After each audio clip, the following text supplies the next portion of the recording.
Hey, how's it going, everybody? Sarasota Tim. Welcome to Evening Chat. We don't have a fire here tonight, but we've got evening chat going on, so it's called Evening Chat rather than Fireside Chat. And how you guys doing tonight? I just had a big meal. I hate to even tell you what I ate. It was full of carbs, but Fred and Rafaela had me over for dinner tonight, and she made spaghetti and meatballs, and I mean to tell you, she set my plate down in front of me, and when she was bringing it over to the table, I thought, that's the plate that we're going to be dishing out to everybody. But she set it down at my placemat. I couldn't believe it. And she says, come on, you're not a real Italian if you don't eat all that. So I said, yeah, if I eat all that all the time, I would be an Italian. I'd be a big old giant Italian. But she made homemade bread. When I walked in the house, I could smell it. It was like, I thought she made a cake. But she's got this bread maker, and you know Rafaela, man, she's a great cook. And so we had a very good Italian meal tonight, and I'm totally, fell off the wagon on the carbs tonight. But, I don't want to disappoint. So we'll try to do better tomorrow. Tomorrow is the RV show in Ocala. And it's a big admission. It's $3.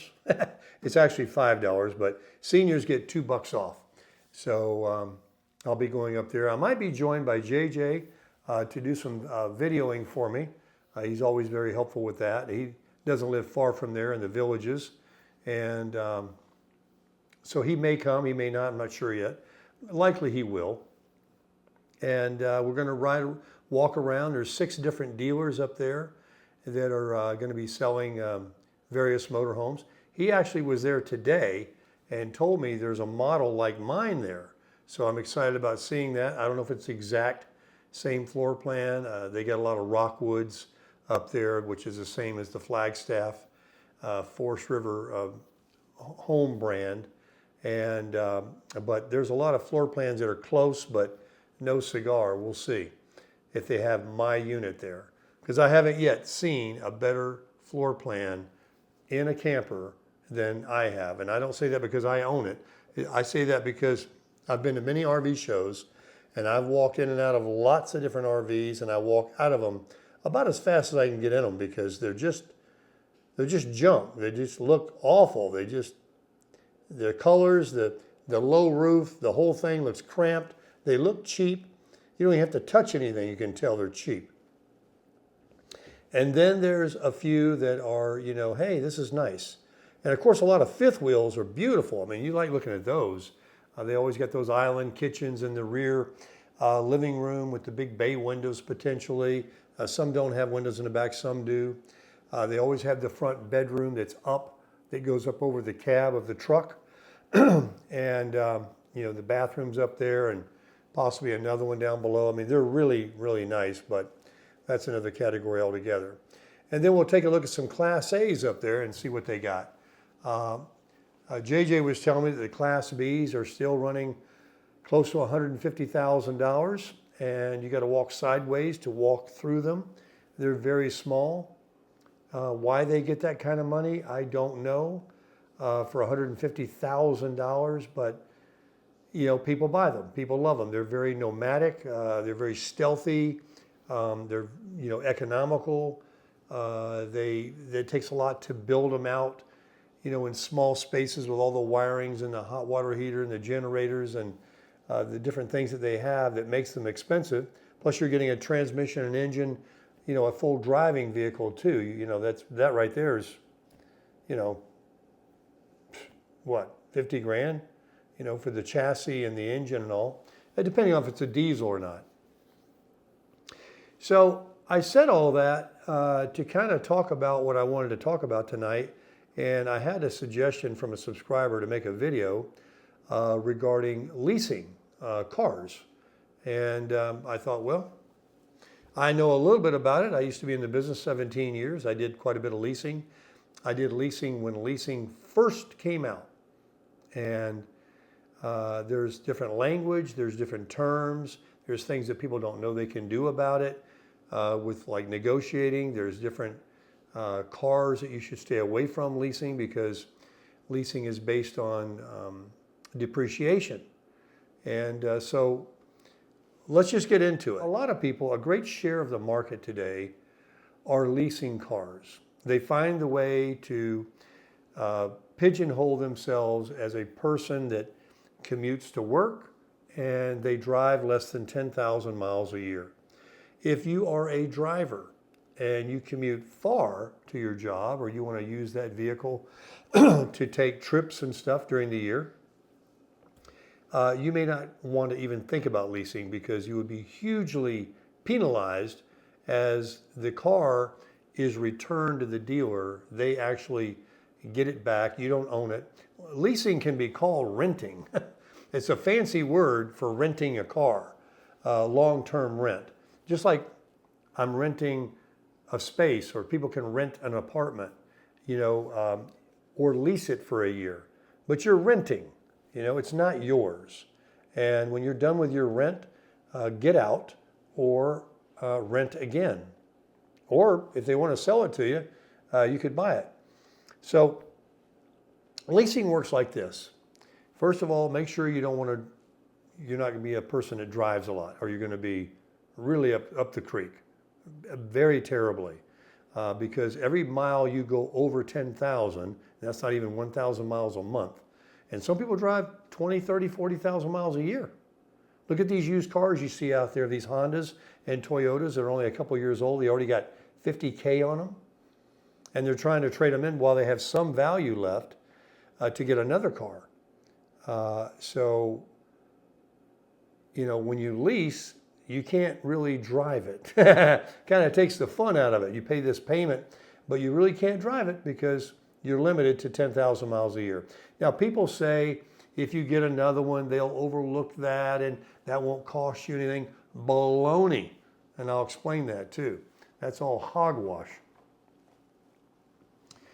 All right, so if you don't drive a lot and you can deduct it, or you find it that you want to drive a very expensive car or twice the car than you can afford financing, then leasing could be for you. You're young, you're far from retiring, you don't care about debt, you got good cash flow coming in, you want to get something new when the warranty's up. You're not going to be satisfied with driving the same car for 4 or 5 years or 8 or 10 years. You want to be keeping up with the Joneses, and you want the latest, and you want a Mercedes, you want a nice car, you want an Audi, you want something like that. So how do people afford those cars? Well, most lease them, because paying cash for something like that, people that have that kind of money, realize that it is a depreciating asset, and the more you spend, the more it loses. So, it's not a very smart move. And financing, well, you pay an interest rate, so you pay on top of it, and then you're financing the whole sticker price less whatever discount you can get the dealer to give you. So now, unless you put a lot of money down to get a payment down, your payment's going to be pretty darn high. This is where leasing comes in. Leasing creates affordability to afford people to drive more car than they need to drive, to look good, and to pay about half of what a payment would be if they bought the car. So let's get into it. And for simplicity, we will take a car that is a Highline car that sells for $70,000. Okay, $70,000. Most cars are 40 grand today. Very few are under that, and they're not afraid to ask 50 for a lot of them.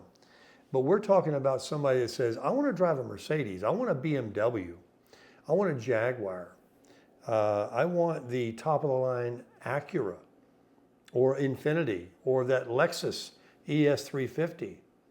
And then leasing, if that car, say it sells for $70,000, and those cars easily cost that and more, but we're going to use the number 70K. All right, every car in the world, and this is a general statement, it's not actually true, but pretty true. drops half of its value in 3 years. I don't care if you buy a Rolls Royce. I mean, I'm exaggerating here a little bit, but they drop up to half of their value in 3 years. Some will retain about 65% of what they sold for new. So, and we're talking about the factory sticker price. We're not talking about when dealers add on $2,000, $5,000, like they did during the pandemic, or $75,000 over sticker for a Mercedes G-Wagon. That's right, you heard me right. They were getting $75,000 over sticker price for G-Wagons. This is what I was told. I hope it's not true. But they were getting 10 grand over sticker for new Broncos and stuff like that when they came out. But let's go back to the 70,000. And it's a BMW or it's a Mercedes or an Acura, Infiniti, or Lexus. And you want it. But hey, 70 grand. If you take 70 grand, and I have a little calculator right here.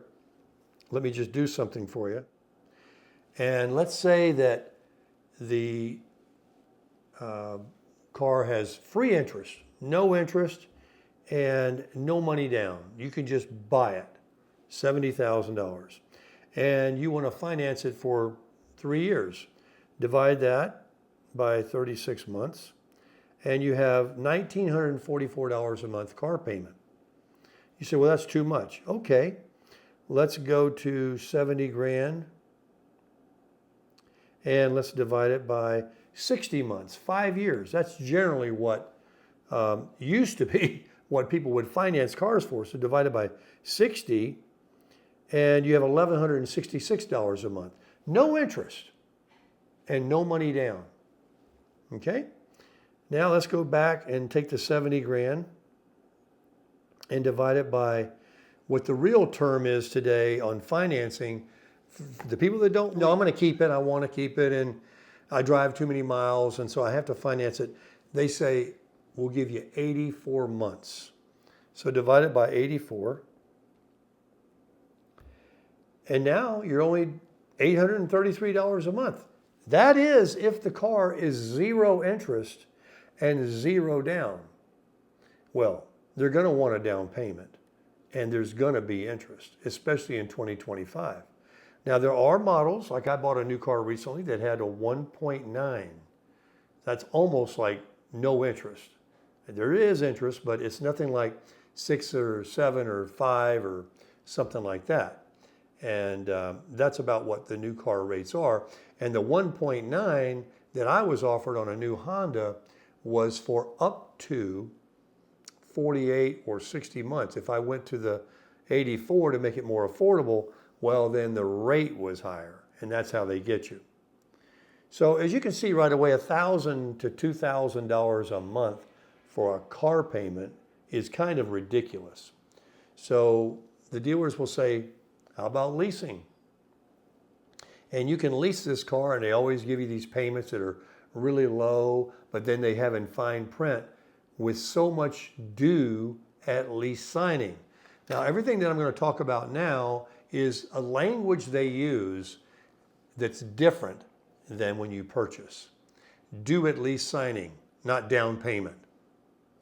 Money factor instead of interest rate. So here's what they do. They think the car is going to be worth $45,500 in 3 years, a $70,000 car. It will lose the difference, and that's what you pay, plus an interest rate, or called a money factor. Now, generally, these rates are a lot more nominal than a typical interest rate on a finance loan because you're not buying it. It's a money factor. It's a charge to you to, like interest rate, but it's not called that. It's called a money factor. And so let's say that it's generally kind of reasonable. Let's say the money factor over 3 years is $2,000. Okay? I'll tell you right now, 70,000 minus 45,500 is 24.5. Funny how we're back to that same number. Numbers don't lie, do they? So 24.5 plus $2,000 equals 26.5. Divided by 36-month lease, because that's usually what people do. They never go out longer, and I'll tell you why. It's dumb to even think about it, because it's based on the depreciation. If you go another year, the car is going to depreciate more. 3 years. So divided by 36 months equals $736 a month. So instead of $2,000 a month for 36 months on financing, then we got it down to $800 a month with no interest, remember, for 84 months. That's 7 years. 60 months is 5 years. Yes, 7 years. So you'd be paying $800 something a month with no interest. And of course, that's not going to happen. So it's going to be $1,000 a month and with no money down. And here, no money down, same car, $70,000, only 3 years. You can only drive at 10,000 miles a year, or it's 25 cents a mile over. $736 a month. But notice how they say due at lease signing, $5,000, $3,000. It's usually a big number. You know what that is? That's just so they can quote you a low payment. You really don't need to put that down. So when they say due at lease signing, you're basically advance paying, and you don't need to do that. Don't let them tell you do. I lease 5 cars, and I never put a sign and drive. But you will pay more a month. But they always want to say due at lease signing because they want to be able to quote a low payment. So this vehicle that's $70,000 is going to cost you $26,500 with the money factor, and you're paying for the depreciation plus a money factor. And then if you gave them, let's go back to the $26,500, and they said $3,500 due at lease signing minus $3,500 equals $23,000. Now divide that by 36 months. Now it's $638 a month to drive a Mercedes or a Lexus ES350. And, you know, first of all, people that make enough money that actually think they need to drive a car like that, that's status. In today's times, unfortunately, because cars have gone through the roof, that same car, ES350, probably sold for $20,000 less than that 10 years ago. But things have gone up. So $638 a month isn't that bad. And if you were to put $5,000 down, and so you have to remember these lease people, they go in with nothing, right? No trade, nothing to do with signing. Or if they have a trade, they can trade and use all their equity as their down payment, or get a cash check back, you know, over if the car's worth more than they owe on it. Or this person may say, you know what, I got $10,000. You know, I want this BMW, I want this Lexus ES350. I got $10,000. If I could get it for $10,000, that'd be great, right? So you put $10,000 down on it. Now look what you're talking. Okay, you've got on this leasing thing. This is why so many people, you know, do it. Remember we were up to $26,500 was what the car was going to cost with the money factor. $26,500. Now this is, remember, giving consideration that this car is worth, you know, 65% of what it sold for new 3 years later. And not impossible to believe in today's market, especially an ES350. $26,500 is all you would really pay for that car over 3 years. But if you gave them the $10,000 down advance payment of what you would owe them of the $26,500, you know, you would be minus $10,000 is $16,500 divided by that 36 months.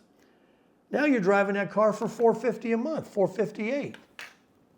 So between $400 and $500 a month with $10,000 down, $500 to $10,000 down, you could pay $400 to $600 a month for like a $70,000 car that is a very good resale car, in 3 years, such as a Lexus ES350 or the LS500 or an Acura, a very select model of a Honda, that would be in very, very big demand in 3 years. That you just, they would sell. Otherwise, most cars drop about half. So now it's a different ball game. $70,000 car, you'd owe them 35 grand. Plus a lease factor. The sales tax, let's talk about that. Remember, you're renting. You're leasing. Renting is another word. You're not buying. Well, when you're not buying, you don't pay tax. But you do pay tax. But the tax is spent, whatever tax is on that car, on the portion of the car you're going to pay for. I hope I'm not losing you. You pay it each month. It's based on the payment. So I actually forgot to add that in there. Those prices I just gave you were plus tax. So here it's 7%. All right, so the payment was going to be $458 a month with 10 grand down and you owing $16,500. $458 a month plus 7% would be $490 a month. So, you got $30, $40 a month in tax there that you would owe every month. Whatever the payment is, and your tax in your state is what you would owe. Florida at 7%. Payment's $500, you owe $535 every month. And that's how you pay the tax. You pay as you go. And then, so you lease this car, and now it's like if you lease an apartment. Financing, you can go in there and trade the car in. You could be upside down. You may have equity. You put a lot of money down on it. You got all these different options. With leasing, though, it's like, look, you agreed to give us $26,500 when you signed. You rent an apartment for $2 grand a month. You agreed to give us $24,000 over the next year. And 2, 3, 6 months down the road, you decide you want to leave. They're like, sure, get out. Just give us another 12 grand, the 6 payments you haven't paid yet, and you're welcome to leave. You're going to have to pay what you owe. Now, it's a little different if you want to get out of it early, because now, instead of what they thought the car would be worth in 3 years, let's say it's only 2 years and you have a change of heart. Well, that car is obviously worth more then than it will be another year later. So now they will appraise the car and determine how much more the car is versus what you agreed to give them. And that would be the only difference that you would have to pay to get out of it. Or they could take and put on the next car.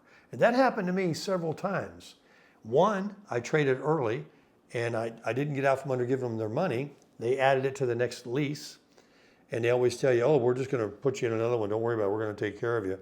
And then I went over the mileage on 2 of them, and they multiplied that, and they added that penalty into the new lease.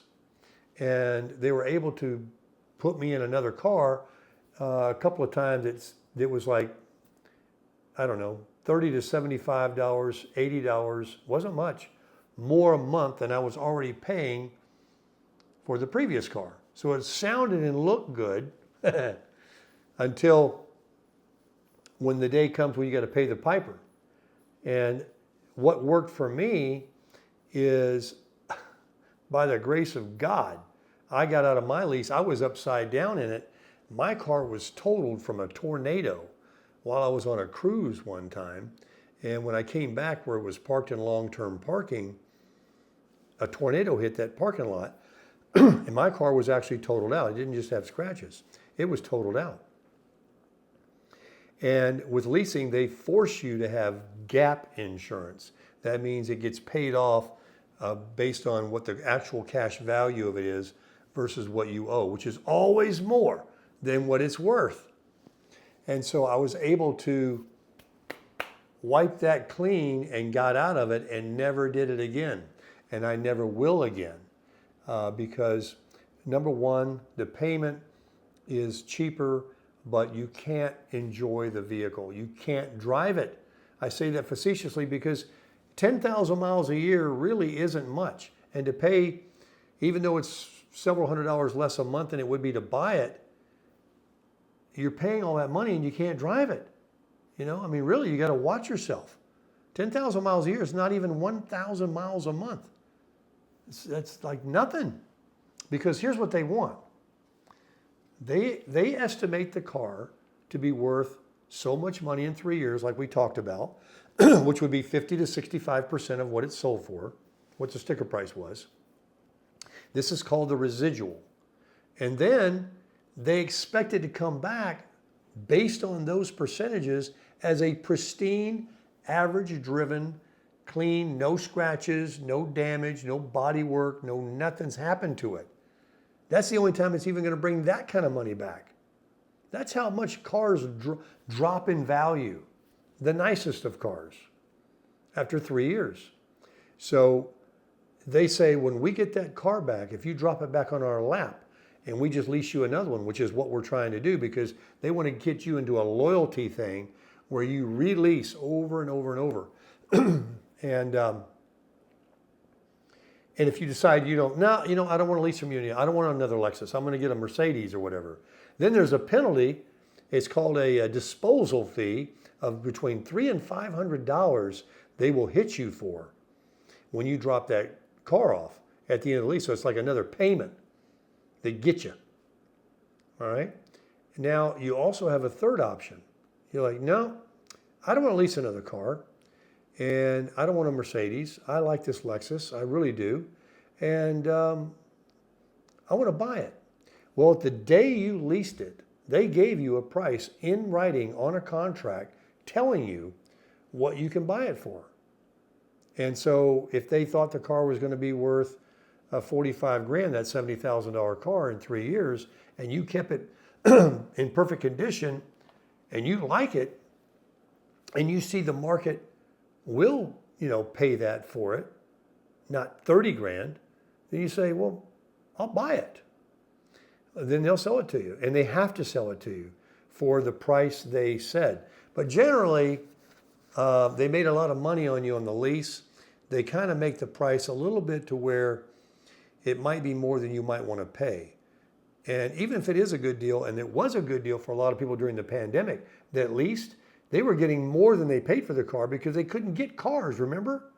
So, I mean, for the first time in history, the car business was different, getting $75,000 over sticker price for a G-Wagon, stuff like that. But that's not the norm. So if you do want to buy it, then they're going to charge you $1,000 profit, and they call it some other language, to sell it to you, the dealer. Because the dealer doesn't own the car. You lease it from Lexus Toyota Finance or something. And they have to, pay them off. And then they're going to get the car basically and allow it to sell it back to you. And they want to do it for a profit. They don't want to do it for free. It's not part of the benefit of leasing from them. They are then saying, well, what about us? We want to make some money. So now you got to pay the residual price they give you in the beginning that you can buy it for, plus a profit. And then you can decide whether you can't lease it again. You can't do that. You got to pay cash or you got to finance it. So now you're going to go out another 3 to 5 years financing that $45,000 that they said it's worth, plus $1,000 more profit to the dealer to sell it to you, plus sales tax on $45,000. So that's another $3,000, $2,000. So now you're up to $50,000 that you're looking at to make a payment on for easily 60 months they'll give you today. So now you lease it for 3 years, and now you're going to finance it and buy it for 5 more years. Now you're back to like a year longer than it would have been to buy it for the 7 years. So as you can see, most people basically walk back in either 6 months before their lease is over or when the lease is up. They hand them the keys. They don't even want to know what they can buy it for. And they pick out another color and they roll you into another one. And you just keep on making the payment. But then again, you're back to due at lease signing. You're going to have to come up with some more money, or you don't have to, or you can pay a higher payment. So you're back to like give them $3,000, $5,000, $10,000 again. And then hopefully if you didn't go over the mileage and you just like doing that, and one thing you got is plenty of money, then you can join the masses that drive these very expensive Highline cars, because you have to think about it. People with that kind of money don't go out and pay cash for them.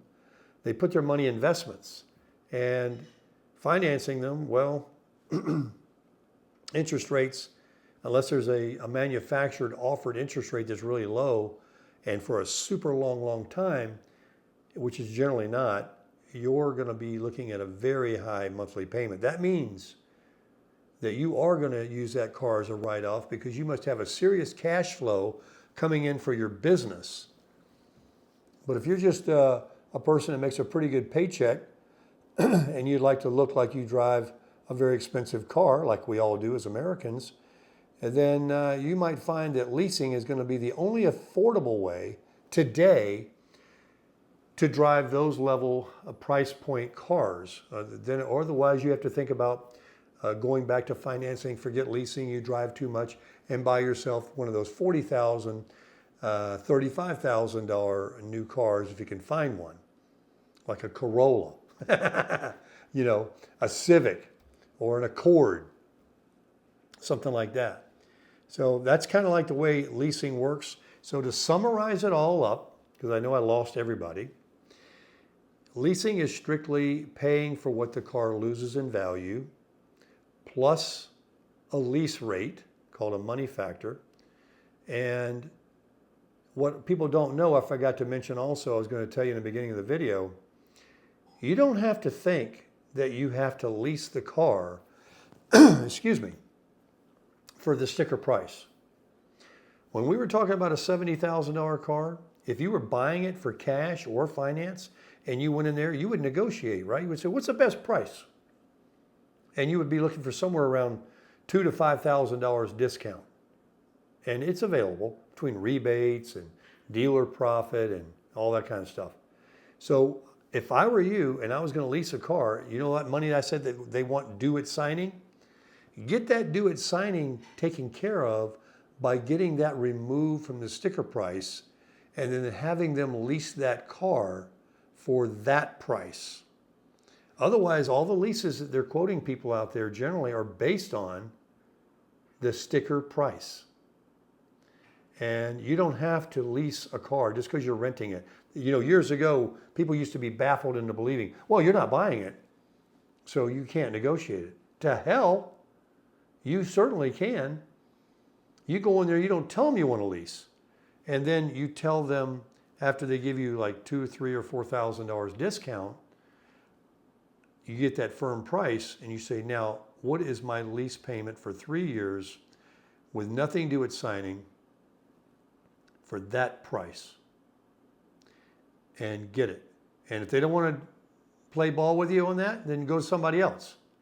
Because you do not have to pay sticker price for a car just because you want to lease it. You're trying to get into that car the most affordable way you can. And any way you want to buy it, right? So negotiate always. And then if you still want to put due at lease signing money down, that will help you even more and get your payment down. You can save yourself, $3,000 to $5,000 off a sticker is going to be, what is that over 3 years? I'll tell you right now. Divided by 36, you just saved yourself $83 a month off the payment. So that's what I recommend. Negotiate no matter how you pay for a car, cash, lease, finance, whatever. Negotiate the price. So right there can pay you your sales tax that you owe each month and more.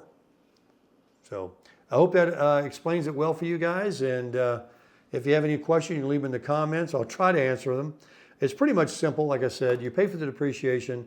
You give them a little interest rate thing called a money factor or a money rate, a buy rate. They got different names for it. And then if you want to figure out what it's going to cost you, just go look at a car and just divide it in half. Whatever the sticker price says, just divide it in half. That's what that car is going to cost you. Then divide that by 36 months and then calculate what some interest rate might be and sales tax on each payment. And that'll give you pretty close to what it's going to be without even negotiating. And then if you can get the price down $2,000 to $5,000, then you're going to save yourself up to $83 more per month. And that's how you crush it.